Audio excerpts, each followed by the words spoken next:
6절부터 보시겠습니다.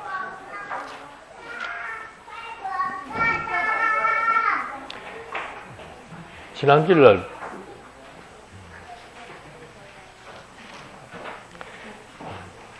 다시 기억나게 하지 마라. 5장 6절부터 보시겠습니다.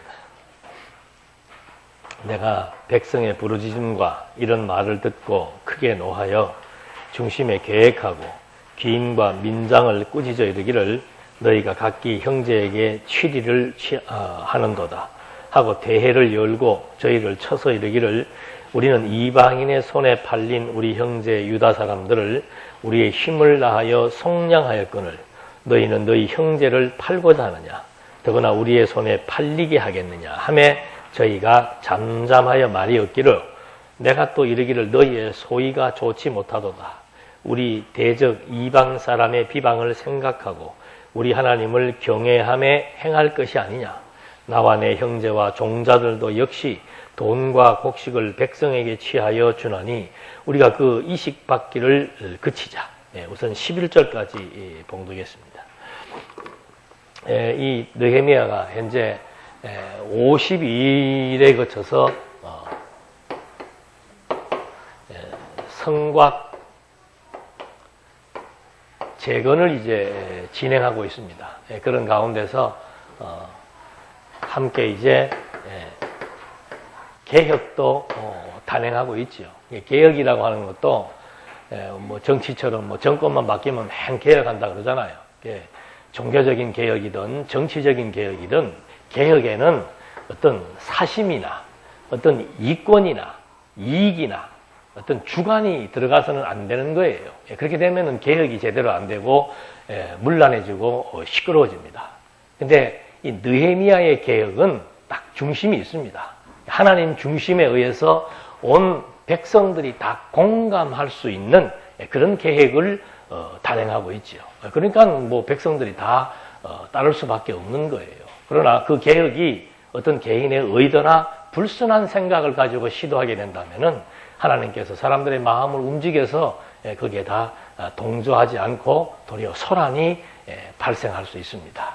근데 지금 이 52일의 이 성곽 재건하는 지금 진행 중에 있습니다. 진행 중에 있는데, 제일 중요한 것은 뭔가 하면은 거의 60년 가까이 이렇게 백성들이 완전히 자포자기한 상태예요. 그러니까 뭐 이제는 성곽을 수축하고 이런 데 대해서 관심도 없습니다. 그냥 그러려니 하고, 우리도 그렇잖아요. 좋은 것도 그렇고 나쁜 것도 그렇고, 이게 처음에 한 달 정도는 막 아파트를 사면은 막 좋아하지만, 그게 한 세월이 지나고 나면 보면은 그게 그거예요. 그래서 그 경치나 이런 거 보고 반하는 사람들도 우리가 어쩌다가 한번 바닷가에 나가니까 막 바다가 탁 트여 있으니까 막 마음이 시원하고 좋지만 그 바다에서 맨날 사는 사람 봐봐요. 바람 불고 태풍 불고 여러 가지로 안 좋다 그러잖아요. 그러니까 어떤 그 환경의 지배를 받게 되면은 사람들의 의식이 깨어나질 않습니다. 그래서 160년 동안 피폐해져 버린 이스라엘 백성들, 또 그 와중에 70년 동안 포로 생활을 하면서 이거 완전히 자의식을 잃어버린 거예요. 그러니까 이 유대인, 즉 하나님의 선민으로서의 어떤 그 자존심, 자긍심까지도 상실해버린 그런 상태, 그 증거가 바로 뭔가? 자기 나라의 위상을 보여주는 성문들이 다 부서져 불타버리고 성벽들이 다 허물어져 내렸음에도 불구하고 그걸 누구 하나 고치자고 나서는 사람이 없는 거죠. 그러니까 전부 그냥 대충대충 하고 살자고 했을 때 그때 이 백성들의 마음을 하나로 모은다는 것은 그건 쉽지가 않습니다. 느헤미야의 어떤 개인적인 의도나 어떤 그 사견이나 어떤 자기 어떤 이익을 위해서 일을 한다면은 백성들이 전혀 움직이지 않죠. 더군다나 경제적으로 어려운 여건입니다. 그러니까 예나 지금이나 가장 국민들의 관심은 어디에 있는가 하면 경제에 있어요. 경제에. 저희 독재를 하든 뭐를 하든 간에 백성들만 어떻게 해주면 됩니까? 잘 먹고 잘 살게 해주면 되는 거예요. 그러니까 지금 와갖고도 과거의 독재를 미화하잖아요. 왜? 먹는 게 최고라는 거죠. 근데 이때는 이미 뭔 그렇게 먹을 게 있겠습니까? 그런 어려움 속에 처해져 있을 때 백성들의 마음을 하나로 끌어모았던 계기가 바로 뭔가? 느헤미야가 하나님 앞에 자복하고 통곡하고 그리고 온 우리 민족의 범죄 사항에 대해서 백성들에게 똑같이 석고대자 하는 그런 모습. 그와 반해서 그와 함께 이제 백성들의 마음 앞에 지금까지 하나님이 우리와 함께 했다는 사실, 하나님에 대한 존재를 백성들에게 한 번 더 각인시켜 주는 겁니다. 그런 다음에 현실적으로 아닥사스다 왕이 지금 나와 함께 해서 내가 하는 모든 일을 지원해 주고 있다. 그건 백성들의 마음이 움직이기 시작하는 거죠. 아, 맞아. 하나님 앞에서 우리가 정말 어리석은 삶을 살았구나. 하나님의 민족으로서의 자긍심, 무너진 성전, 성벽, 제사 회복, 여러 가지 많은 문제가 산재해 있음에도 불구하고 우리 어느 누구 하나 그 일에 대해서 각성하고 외친 사람이 없었는데 느헤미야가 이렇게 정말 진지한 자세를 갖고 이스라엘 백성들 앞에 하나님에 대한 신적 관점에서 백성들의 마음을 움직인 거예요. 그러니까 백성들이 다 모여가지고 하자 하고 그냥 우리 함께 합시다라고 손을 들고 나가게 되는 거죠. 그러니까 그렇게 됐을 때 느헤미야가 어떻게 일을 하는가, 딱 41개 구역으로 구역을 나누었다 그랬습니다. 거기에는 뭐 직업의 차별이 없습니다. 농부도 있고 제사장도 있고 귀족도 있고 천민도 있고 이런 사람들이 전부 할당을 받은 거죠. 할당을 받아서 100m 받은, 100m가 기본입니다. 100m 받은 그 사람 지파들도 있고 450m씩 받은 지파들, 전부 다 자기들이 자원해서 하는 거예요. 그렇게 해서 지금 공사를 진행하고 있는데, 이 공사를 진행하면서 했던 개혁이 뭔가 하면은 혼혈, 이방 사람들과 혼냈던 사람들에 대해서 무리 속에서 속아내버리는 거죠. 그러니까 이런 거는 좋지 않은 것을 어떤 무리 속에 들어와 있으면 금방 물들어 버리는 거예요. 예수님도 조그만한 누룩이 그 밀가루 속에 들어와 버리면 그 온 밀가루를 다 부풀게 만들어 버린다 그러잖아요. 그러니까 그 혼혈족들, 이방 사람, 유대인들은 이방인들과 이 시대에만 하더라도 혼인하면 안 되게 돼 있습니다. 그렇게 했는데 완전히 이 선민이라는 자긍심을 잊어버리니까 그냥 막 이방 사람들하고 결혼해버리는 그런 실수를 범한 자들을 이제 무리해서 축출시켜 버립니다. 또 그러니까 또 산발락과 아비야, 이 사람들은 매국노들입니다. 자기 민족의 앞잡이가 돼가지고 블레셋 바벨론 사람들에게 우리 일제시대하고 똑같습니다. 우리 같은 동포면서 자기 동포들을 학대하고 착취하고 그리고 잡아서 가두는 그런 일에 선봉에 섰던 사람들, 이 매국노들. 그러니까 그 당시에 이 사람들은 기득권자들입니다.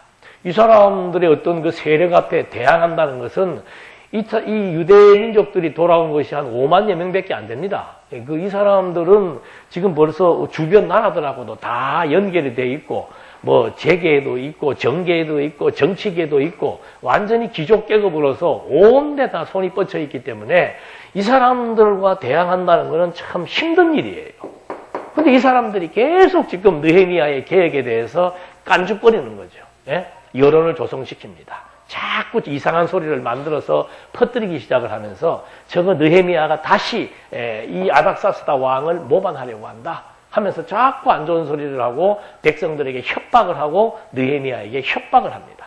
그런 와중에서 이제 자꾸 주변에서 이런 성곽을 지으니까 주변 사람들이 움직이기 시작하는 거예요. 지금도 똑같습니다. 지금 뭐 이북에서 미사일 한번 쏜다 그러면 전부 신경 쓰고 있잖아요. 어디로 날아가는 게 중요한 게 아니고 쏜다는 그 자체에 대해서 중국도 일본도 우리 한국도 미국도 다 신경을 쓰는 것처럼 똑같아요. 성벽을 재건한다. 이건 이제 완전히 미사일 포 쏘는 것보다 더 강력한 메시지가 지금 전달되는 것과 똑같은 상황입니다. 그러니까 자꾸 주변 사람들이 자꾸 이상한 소리를 하면서 백성들의 민심을 지금 흐트러 버리려고 하는 그런 작전을 피다가 결국에는 이제 일부가 침공을 하게 되죠. 그러니까 한 손에 무기를 들고 한 손에 도구를 들고 그렇게 경비를 서가고 또 일을 해가면서 이제 성벽 작업에 계속해서 매진을 하고 있습니다. 그렇게 하고 있는데 또 한 가지 문제가 발생한 거예요. 뭔가 하면은 흉년이 들었어요. 몇 년 동안 흉년이 드니까 먹고 살 게 없습니다. 그러니까 이건 뭐 이렇게 먹고 살기 힘든 때에 성벽 공사 건축을 한다? 그리고 거기다가 막 연보를 해야 되고 그 일에 막 나가서 일을 해야 되고 여러분들 상상을 해보십시오. 이거는 그렇게 쉬운 얘기가 아닙니다. 우리 지금 지난 주일날 명절이었죠. 아마 주일날 명절인 경우가 별로 없는데 난 우리 교회만 그런 줄 알고 조금 낙심을 했었는데 우리 주변 교회들이 다 그래서 마음의 위로를 받았습니다. 주일날 오후 시간에 장안중앙교회 17명 남아 있었답니다. 그러니까 이게 어느 권사님이 어디다가 그런 글을 올려놨더라고. 추석 잘 세웠냐고 인사를 하고 싶은데 그런 인사를 하고 싶을 마음이 안 생긴다고. 이게 지금 어떻게 하다가 교회들이 그건 뭐 우리 여기 안에 계시는 분들이 말씀운동 안에 계시는 권사님인데 교회들이 이게 어떻게 하다가 이렇게 주일날 모여서 예배 드린다는 것에 대한 개념을 다 그게 그냥 상실해 버린 거예요. 그게 배수롭지 않은 일이에요. 이제는 더더군다나 인터넷까지 있으니까 인터넷 나가 볼 때 주일날 교회 안 나오면서 인터넷 듣는 사람은 아마 거의 10%도 안 될 거예요. 우리 교인들 중에서. 그러니까 이게 지금 이상한 문화가 돼버린 거예요. 그만큼 현실이 우리 눈앞에 재밌고 중요하다는 거죠. 먹고 살기 힘든데 뭐 교회 좀 빠지면 어때? 내가 지금 어려운데 무슨 교회는 무슨 교회야? 내가 지금 죽겠는데 이게 신앙이 말씀에 의해서 하나님의 존재에 대한 가치를 잊어버리고 오늘 기도하신 분들 다 똑같은 말씀하실 때 진리에 대한 가치 이거 잊어버리면은 아무 의미가 없습니다. 정말이에요. 더더군다나 우리 이 말씀운동에 있는 교회의 성도님들은 진리에 대한 가치야 알지요. 알면 그렇게 안 되죠. 여기 지금 금덩어리가 이 밖에 있다는 게 아는데 이게 태연하게 있을 수가 없죠. 뛰쳐나가서 그걸 움켜쥐는 것이 사람의 기본적인 심리인 것처럼 진리에 대한 가치 이게 정말 소중한데 그렇게 성벽 짓는 데 마음을 모은다? 그건 쉬운 일이 아니죠. 그런데 더더군다나 흉년까지 들어가 백성들에게 무슨 일이 생겼는가? 원래 유대인들은 그 땅을 저당 잡아주면 안 됩니다. 그리고 돈을 빌려줘도 그 이자를 받으면 안 돼요. 근데 이 친구들하고 연결된 사람들, 기득권자들이 돈을 빌려주면서 이자를 그냥 받는 것도 아니고 막 고리 이자를 받은 거예요. 지금의 사채업자들처럼 고리 이자를 받아가 그 이자를 못 내니까 요즘이야 막 장기도 팔으라고 그런다는데 이때는 장기를 팔 만한 그런 의학 수준이 안 되니까는 딸들을 팔아버리는 거예요. 자식을 팔게 되고 그 자식이 또 그냥 이스라엘 안에 있으면은 나중에 돈을 벌어서라도 데려오면 되는데 이방인의 노예로 팔아버린단 말입니다. 그러니까 이건 유대인들 입장에서 볼 때는 이건 있을 수가 없는 일이에요. 우리 이 민족이 어떤 민족인데 그렇게 돈에 눈이 멀어가지고 이자를 높게 받아서 같은 혈족들을 그렇게 힘들고 고통스럽게 하는가 하는 이런 개인적 이기주의에 빠져버린 그 현장에 대해서 느헤미야가 지금 이제 어떻게 하는가? 온 사람들을 다 모아버리는 거예요. 그러니까 여러분 뭐 느헤미야 이렇게 했는갑다 하지만 그거 쉽지 않습니다. 기득권자들을 대항해서 정의를 실현한다는 것은 그건 목숨 내놓고 하는 거예요. 지금도 정치인들도 보십시오. 막 그 야당 중에서도 뭐 골수 야당들 막 삼성에 대해서 해부한다 막 이러다가 결국은 흔적 없이 사라져 버리는 거예요. 왜? 그게 기득권 세력입니다. 언론, 뭐 정치, 뭐 모든 분야에 다 손을 뻗어 있기 때문에 그 사람들에게 정면 도전한다는 것은 죽음과 같은 일이에요. 근데 느헤미야는 겁도 없어요. 사람들을 지금 다 모아놓고 군중을 모아놓고 하는 말입니다. 6절 다시 한번 볼까요? 내가 백성의 부르짖음과 이런 말을 듣고 크게 노했다 이 말입니다. 있을 수가 없다는 얘기죠. 중심에 계획하고 귀인과 민장을 꾸짖어 이르기를 너희가 각기 형제에게 치리를 하는도다. 이거는 중심에 계획했다는 의도적이라 이 말입니다. 의도적으로 높은 고리 이자를 해서 자기 백성들을 이렇게 착취했다는 이 말에 대해서 이제 느헤미야는 더 이상 두고 볼 수가 없다는 거죠. 그렇게 하면서 이제는 그 이자 받는 것 그치라고 얘기합니다. 11절에 그런즉 너희는 오늘이라도 그 밭과 포도원과 감람원과 집이며 취한 바 돈이나 곡식이나 새 포도주나 기름의 100분의 1을 돌려보내라 하였더니 저희가 말하기를 우리가 당신의 말씀대로 행하여 돌려보내고 아무것도 요구하지 아니하리이다 하기로 내가 제사장들을 불러 저희에게 그 말대로 행하리라는 맹세를 시키게 하고 내가 옷자락을 떨치며 이르기를 이 말대로 행치 아니하는 자는 하나님이 또한 이와 같이 그 집과 산업에서 멸치실지니 저는 곧 이렇게 떨쳐져 빌지로다 하매 회중이 다 아멘하고 여호와를 찬송하고 백성들이 그 말한 대로 행하였느니라. 그러니까 말씀 앞에서 이스라엘 율법에 자기 동족들에게 고리대금 놀이를 하지 말라고 해놨는데 너희들은 지금 그렇게 착취해갖고 되겠느냐라고 백성들 앞에서 진리의 말씀에 의해서 심판을 하는 겁니다. 재판을 하는 거예요. 그러니까는 그 사람들도 뭐 더 이상 변명의 여지가 없죠. 그리고 군중들 앞에서 그렇게 하면 나중에 이 군중들 일어서기 시작하면 죽는 거예요. 그렇게 그런 상황 속에서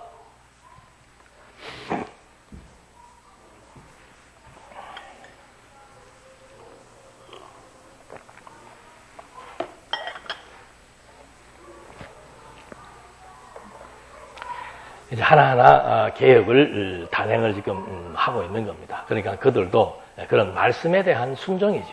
느헤미야의 어떤 느헤미야가 대단한 권력이 있는 건 아니에요. 느헤미야의 어떤 권세나 권력에 의한 복종과 순종이 아니고 말씀 앞에서 판단했을 때 말씀에 의한 순종으로 그들이 그렇게 하지 않겠다고 백성들 앞에 선을 하니까 또 온 백성들도 그거에 대해서 아멘으로 받아들이면서 여호와를 찬송했다 그랬습니다. 그러니까 모든 일의 시작도 말씀에 의해서 판단하고 분별하는 것이고 어떤 일에 대한 개혁도 말씀에 의해서 판단하고 개혁하는 것이고 그 결과가 되니까 온 백성들의 마음과 생각이 한 마음 한 뜻이 되어서 결국 여호와를 찬송하게 되는 그런 내용을 이제 확인해 보는 겁니다. 이게 이제 어떻게 보면 절정이죠. 절정. 내부 문제입니다. 외부 문제, 내부적인 문제. 이것도 내부적인 문제. 그러니까 어떤 일을 진행하는 데 있어서 문제가 없이 되어 나가는 건 없어요. 항상 무슨 일을 할 때는 우리나라 속담에도 그런 게 있잖아요. 호사다마라고. 먼저 좋은 일이 좀 생기려고 그러면은 반드시 여러 가지 안 좋은 일들이 발생한다. 그래야 좋은 일에 대한 진가를 알 수 있다라고 하는 우리의 속담처럼 하나님도 무슨 일을 해나가실 때 절대 그냥 해나가시지 않습니다. 반드시 요소의 문제거리를 만들어 놓고 요소의 대적들을 배치해 놓고 그걸 하나하나 말씀에 의해서 정리해 나가며 백성들로 하여금 이 일이 정말 하나님의 계획과 하나님의 능력에 의해서 되어졌다는 사실을 깨닫게 해서 백성들로 하여금 하나님을 찬양하게 한다. 그러니까 어떤 문제를 보게 되면 해결할 수 없는 일들이 많습니다. 이러지도 못하고 저러지도 못하고 이렇게 쉽게 할 수 있는 일은 그건 문제가 아니죠. 정말 골치 아픈 문제는 뭔가 하면 앞으로 나가지도 못하고 뒤로 가지도 못하고 일로 갈 수도 없고 절로 갈 수도 없고 도대체 동서남북이 꽉 막혀 있는 것이 정말 골치 아픈 문제죠. 그럴 때 어떻게 해야 되겠습니까? 가끔 그럴 때 저한테도 이거 어떻게 했으면 좋겠냐고 막 묻는 분들이 계시는데 지금도 그렇게 산재해 있는 문제들이 많아요. 어떻게 할 건가? 방법 없습니다.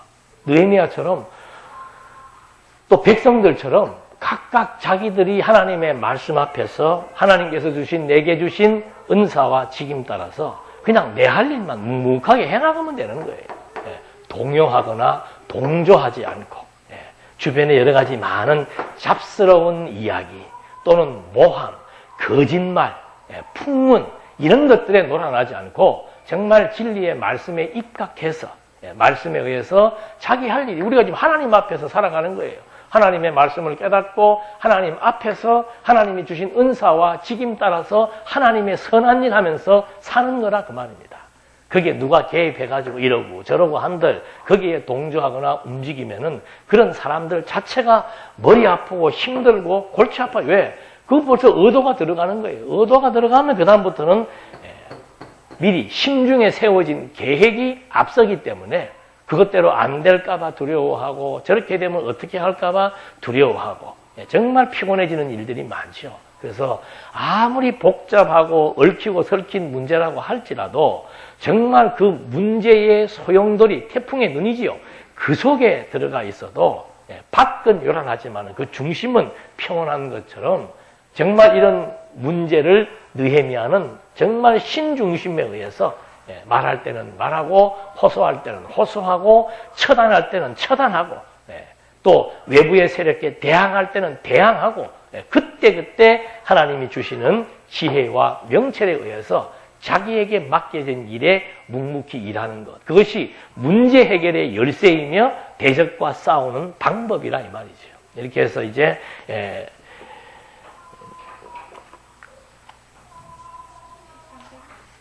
왕국의 통치, 귀환과 성곽 중건 작업이 이제 이렇게 1차적으로 이제 마무리가 되게 되는 겁니다. 그렇게 마무리가 되게 되니까 이제 그 다음에는 성곽 공사의 완공이 5장 14절로부터 이제 나타나게 되는 거죠.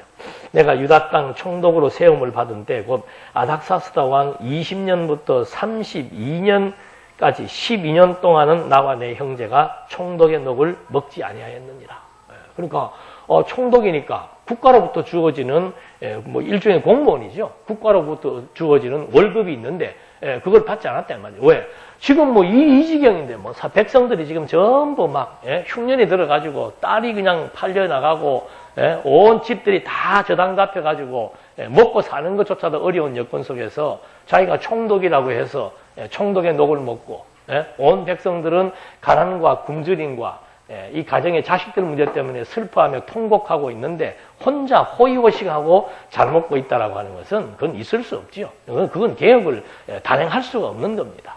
그런 입장이었기 때문에 느헤미야가 12년 동안 이스라엘 민족의 이 개혁을 주도해 나가면서 자기는 주어진 그런 급료를 받지 않았다. 그러면서 16절 도리어 이 성 역사에 힘을 다하며 땅을 사지 아니하였고 나의 모든 종자도 모여서 역사를 하였으며 그러니까 그런 여건 속에서 힘을 다해서 일을 했고 땅 사들이는 그런 일 아니에요. 이 말은 뭔가 하면은 뭐 자기 지금 뭐 개인 재산 증식하겠다고 이런 어려운 여건 속에서 자기 어떤 경제적 이익을 위해서 아무 일도 안 했다 이 말입니다.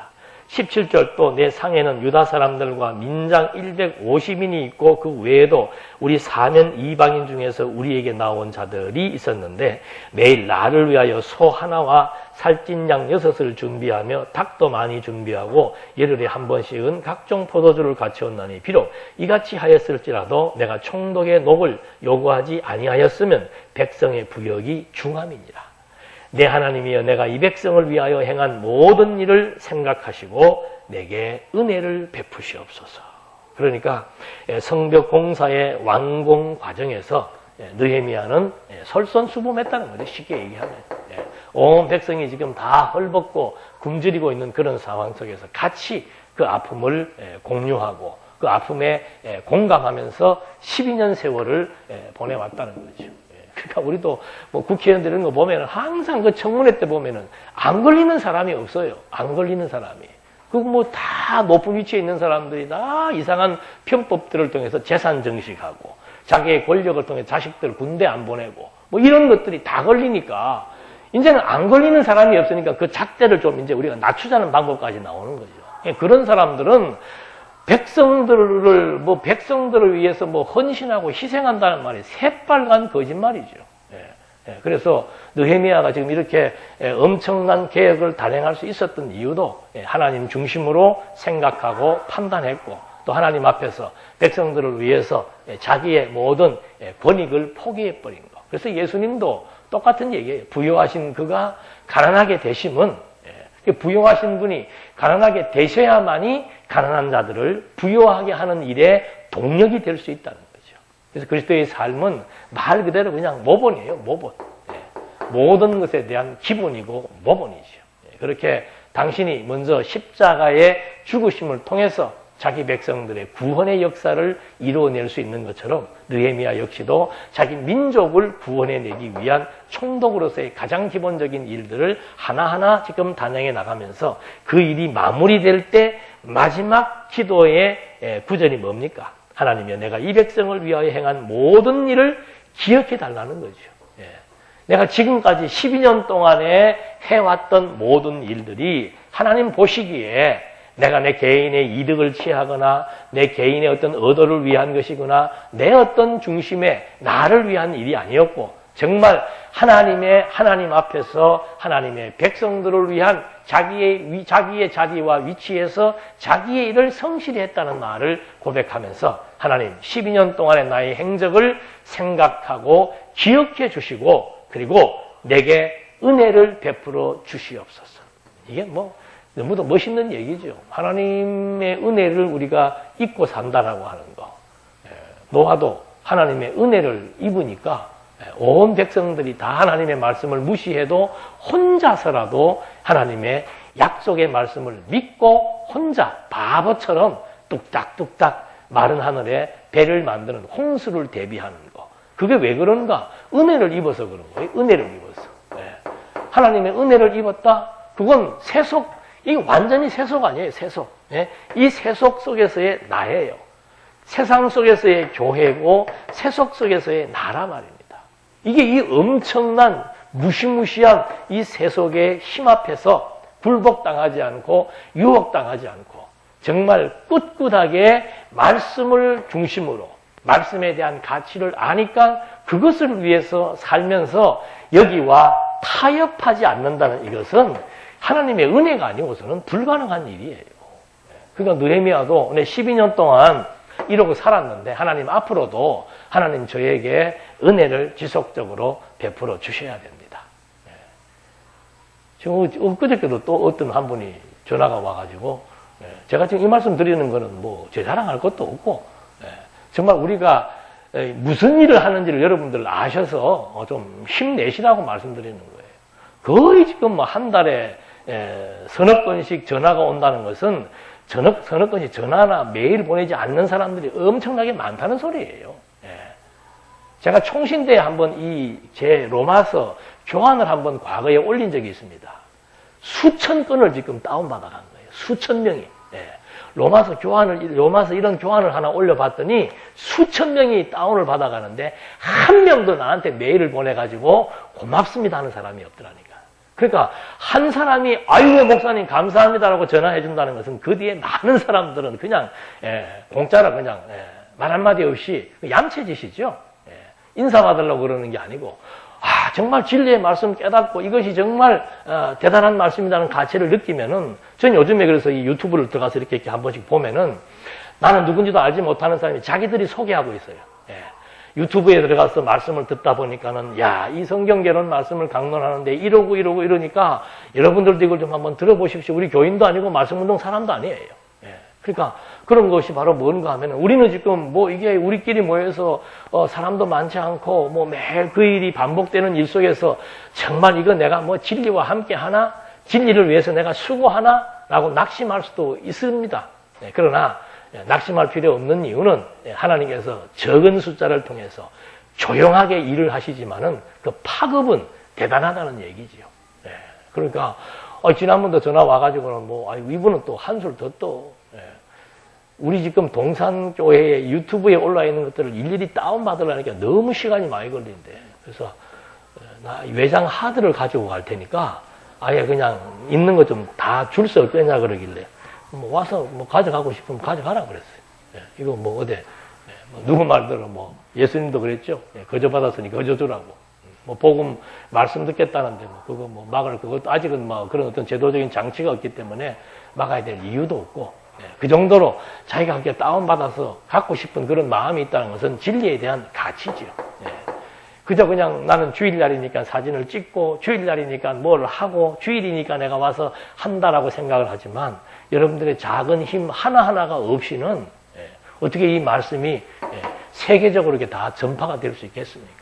들어주는 사람이 있어야 되고 그래서 말할 수가 있고 녹화하는 사람이 있고 또 이걸 어떻게 하는 사람이 있고 여러분들이 모여서 같이 또 연보를 하고 이렇게 작은 힘들이 모여서 그냥 우리는 우리끼리 이렇게 살고 있는 줄 알았는데 지금 이 시대가 그래도 그동안 30년 세월 가까이 꿋꿋하게 진리와 함께 동산교회와 함께 지금까지 함께 해주신 분들의 수고와 희생과 노고의 결실이 요즘에 이제 자꾸 이렇게 드러나고 있다니까요.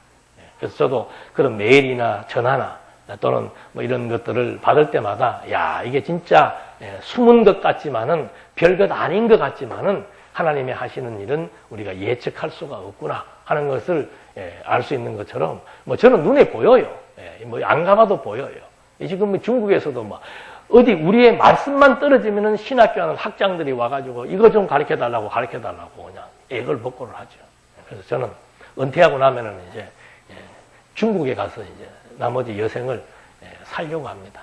거기도 좀 있다가 또 한국에도 왔다 갔다 하면서 중국 땅에서 정말 계속해서 거기는 워낙 인구가 많으니까 신학교, 우리 지금 신학교 70년대, 80년대에 신학교가 차고 넘쳤던 것처럼 지금 중국이 그래요. 학생들 보내고 나면 또 돌아와요. 보내고 나면 또 돌아오고. 그래서 그 학생들에게 저는 지금 지난 주간 내내 추석 명절 기간 내내 얘네들한테 이걸 어떻게 가르칠 것인가. 그래서 미리 교환을 만들어서 보내서 번역을 해가지고 학생들을 미리 나눠주라 그러고 그 강의 교환을 갖고 성경을 읽으면서 모르는 진문들을 좀 미리 만들어 놓으라 그러기도 하고 동영상을 또 미리 보내가지고 그걸 또 미리 예습을 하면서 거기에서 또 듣고 정리를 해놓으라고 지금 만반의 준비를 다 시켜놨어요. 그래서 이제 도착해서 화요일부터 강의를 시작하게 되는데 새로운 얼굴들, 신입생들이죠. 그 친구들에게 정말 이 성경이 도대체 어떤 구조로 되어 있어서 그 구조를 통해서 우리가 하나님을 만날 수 있고 하나님을 볼 수 있다라고 하는 이 정말 희망, 소망, 이것이 우리 삶의 에너지가 되는 거죠. 제가 중국을 이렇게 무사히 갈 수 있는 것도 여러분들의 후원이에요. 함께 가는 거죠. 늘 저는 그런 마음으로 갑니다. 혼자 가지만 내 마음에는 우리 모두를 안고 같이 가서 같이 지원하고 후원해서 이 진리의 말씀을 정말 땅끝까지 전파하는데 그래도 하나님이 우리를 써주신다라고 하는 거. 이게 기가 막힌 일 아니에요. 이게 하나님의 은혜 아닙니까? 뭐 어떤 교회들처럼 막 수십억씩 갖다가 뿌리고 중국 가서 막 돈을 막 갖다 뿌려가지고 막 건물 세우고 안 해도 이렇게 조그마한 단체에서 나가서 조용하게 소리 소문 없이 나는 하여튼 고생이 좀 이렇게 팔짱가 봐.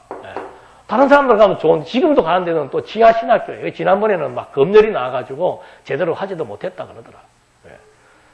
붙들리지 않도록 기도 잘 해주셔서 붙들려도 상관없습니다만 하여튼 준비된 강의만 제대로 하고 오면 좋죠. 그래서 계속 찍어서 이제 중국에 계속 전파하고 또 그동안 번역된 책도 있으니까 번역된 책들도 자꾸 전파하다 보면은 나중에 진짜 그런 날이 올 거예요. 중국에서 이 말씀을 듣고 깨닫고 감동하신 분들이 지금 중국 사람들이 한국에 얼마나 많이 여행을 옵니까?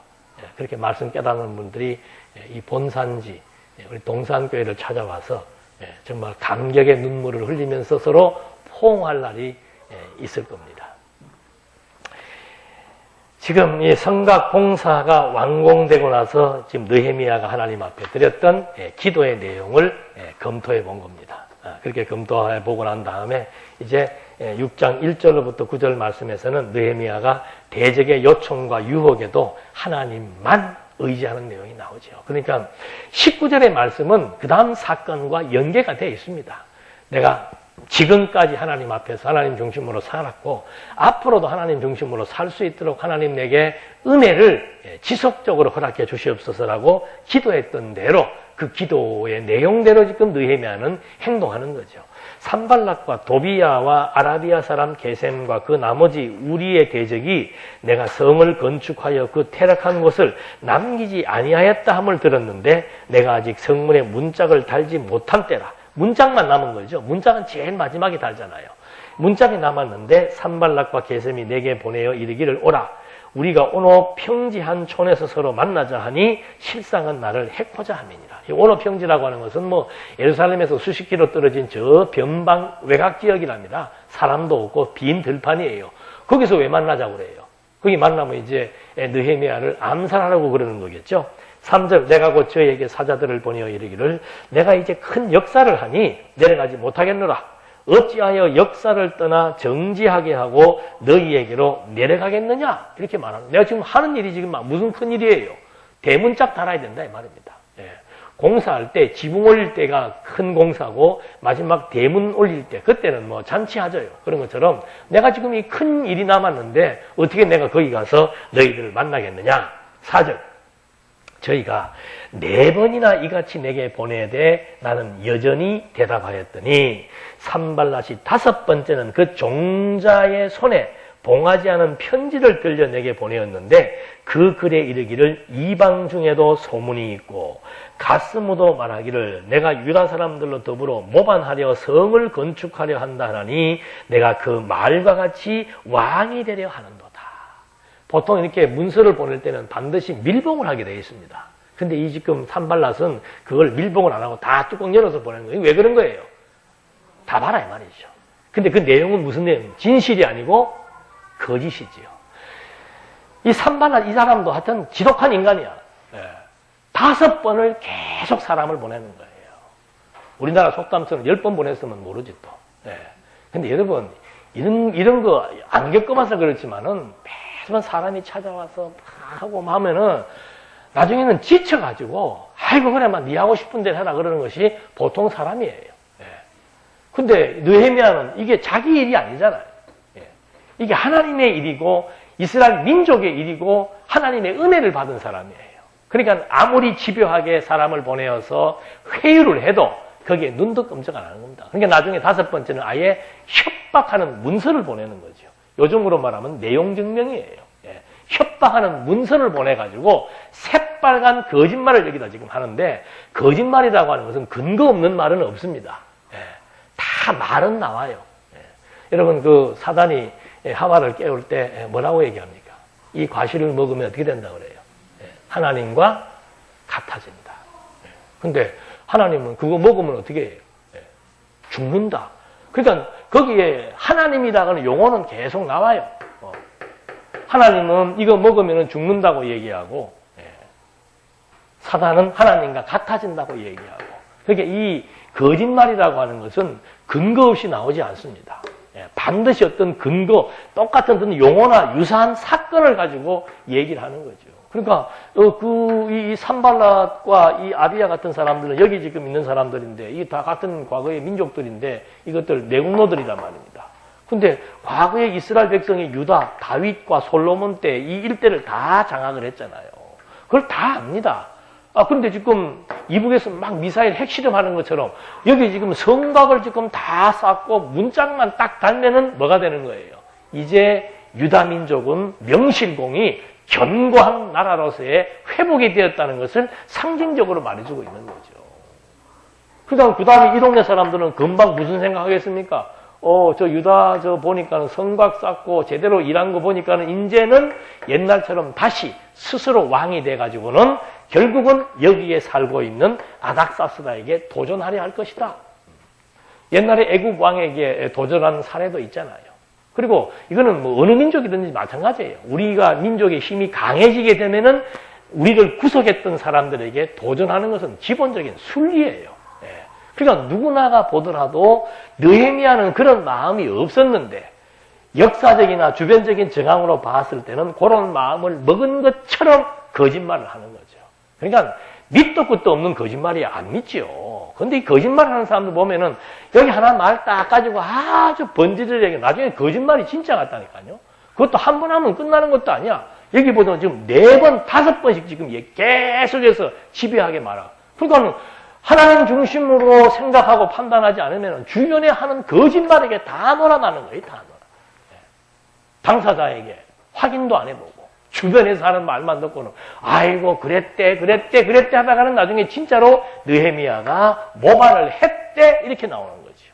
그러려고 지금 뚜껑도 안 닫고 슬쩍 보내가지고 이 사람 저 사람에게 잘 퍼지게 하는 거. 여러분 느헤미야와 산발랏의 차이점은 뭡니까? 문제가 있으니까 느헤미야는 어떻게 해요? 백성들 다 모아놓고 백성들 앞에서 얘기를 그대로 진실과 거짓을 드러냅니다. 산발랏은 어떻게 합니까? 뒤로 말 자꾸 퍼뜨려가지고 사람들의 마음을 혼란스럽게 만들어서 순진한 사람들로 하여금 거짓말을 진실로 믿어버리게 하고 거짓을 진실로 왜곡시켜서 그것이 참인 줄로 알게 만들어버리는 이런 공작정치. 이건 정말 몹쓸 인간들이 하는 짓이에요. 과거 우리나라 독재 정치가 전부 공작 정치 아닙니까? 멀쩡한 사람 빨갱이로 몰아버리면 빨갱이 되는 시대가 있었어요. 아무 잘못도 없어요. 빨갱이를 만난 적도 없어요. 근데 하나 몰기 시작해서 자꾸 몰아가서 고문하고 때리고 가다 보면 나중에는 그냥 다 쓰는 거예요. 지금 결국은 느헤미야를 꺾으려고 산발랏이 이렇게 머리를 써서 이제 모함을 지금 하고 있는 겁니다. 몇 절까지 했죠? 5절, 6절. 그 글에 이르기를 이방 중에도 소문이 있고 가스무도 말하기를 내가 유다 사람들과 더불어 모반하려 함을 성을 건축한다느니 그 말이 왕이 되려 하는도다 했다. 7절. 또 내가 선지자를 세워 예루살렘에서 너를 들어 선전하기를 유다에 왕이 있다 하게 하였으니 이 말이 왕에게 들릴지라. 그런즉 너는 이제 오라 함께 의논하자. 이제는 뭐까지 얘기하면 선지자, 거짓 선지자 세워가지고 그 거짓 선지자가 실제로 사람들에게 느헤미야가 아닥사스다 왕을 모반한다라고 지금 선지자의 입을 통해서 말하게 했다는 거죠. 이거 완전히 지금 코너에 몰릴 수밖에 없는 겁니다. 그러니까 너 지금 나하고 만나자 이 말이죠. 6절, 8절. 내가 보내어 저에게 이르기를 너의 말한 바 이런 일은 없는 일이요 내 마음에서 지어낸 것이라 하였나니 이는 저희가 다 우리를 두렵게 하고자 하여 말하기를 저희 손이 피곤하여 역사를 정지하고 이루지 못하리라 합니다. 이제 내 손을 힘있게 하옵소서 하였다. 그러니까 그 빌립보서에도 그게 있잖아요. 하나님께서 우리에게 은혜를 주신 이유는 뭐예요? 복음에 합력해서 함께 하는 것도 있지만 또 하는 건 뭡니까? 대적들을 향해서 뭐 하지 않게 하는 거? 두려워하지 않게 하려 합니다. 두려워하면 이미 지는 거죠. 두려워하면. 그러니까 느헤미야는 끄떡도 안 하는 거예요. 앞에서 벌써 5장 마지막에서 하나님 내가 지금까지 어떤 생각으로 살아온 거 아시지요? 나에게 끝까지 은혜를 주시옵소서. 그 은혜를 지금 계속해서 은혜라고 하는 것은 하나님이 하신다는 사실에 대한 확증이에요. 하나님께서 세우신다고 약속했기 때문에 모세에게 약속하고 다윗에게 약속했기 때문에 그 약속대로 이 민족이 지금 세워진다는 건 너무도 분명한 거죠. 그러니까 그 확신이 있으니까는 지금 계속해서 협박과 회유를 해오고 있단 말입니다. 여러분 이거 안 당해본 사람들은 모릅니다. 저도 뭐 그런 건 안 당해봤는데 약한 협박은 당해봤지만은 지금 요즘에 과거에도 그 한창 선거철에 보니까 인터넷에다가 글 올리면은요 바로 경찰이 온답니다. 와가지고 그 사람한테 뭐라고 겁준대요. 그리고 영업하는 사람들은 세무조사하고. 그러면 그 다음에 이거 올리고 싶겠어요? 안 올리고 싶겠어요? 웬만한 사람들 못 올려요. 그러니까 아예 막 올리다가 나중에 잘못될 것 같으면 아예 그냥 또 정치로 뛰어들어 버리는 거예요. 근데 정치적인 것도 아니고 이건 완전히 어떤 면에서는 종교적인 문제라 이 말이죠. 물론 느헤미야 입장에서는 이게 한 민족의 일일 수 있는 거죠. 한 민족의 일. 돈이 생기는 것도 아니죠. 있는 돈까지 안 받는 그런 입장이에요. 그런 여건 속에서 이런 회유와 협박 두 가지가 같이 들어오는 겁니다. 잘하자, 잘해보자 했다가 말 안 들으니까 그 다음에 막 거짓말을 하되 나중엔 사람까지 사가지고 대놓고 거짓말을 외치게 하면서 이 사람을 코너로 몰아세운다는 거죠. 그때 느헤미야가 하는 말은 뭡니까? 하나님이여 내게 힘을 주옵소서. 확신이죠. 확신. 하나님에 대한 확신이 없으면은 어떤 일도 할 수가 없습니다. 확신이 없는데 어떻게 세속과 싸울 수가 있습니까? 확신이 없는데 나보다 월등한 세력이 나를 죽이려고 할 때 거기서 버텨낼 수가 있냐 이 말입니다. 느헤미야 혼자예요. 이 사람들은 지금 산발랏하고 아비야는 완전히 이 주변에 있는 모든 정치 세력과 다 손잡고 있는 사람입니다. 재벌들이에요. 그리고 이 사람 세력과 지금 결국 5만 명 정도 되는 우두머리 느헤미야가 싸움을 건다? 이거는 뭐 계란으로 바위치는 격이죠. 그래서 다윗이 골리앗과 싸울 때도 나는 여호와의 이름으로 나간다고 외치면서 싸웠던 것처럼 느헤미야 역시도 정말 하나님 나에게 힘을 주셔서 하나님이 나와 함께하고 하나님이 이 상황을 하나님이 헤쳐나갈 수 있도록 지혜와 명철과 담대한 용기를 달라고 하는 거. 그래서 용기라고 하는 것도 그냥 생기는 게 아니죠. 전부 확신이에요. 확신에 의한 가치. 내 인생에 무엇이 우선순위인가?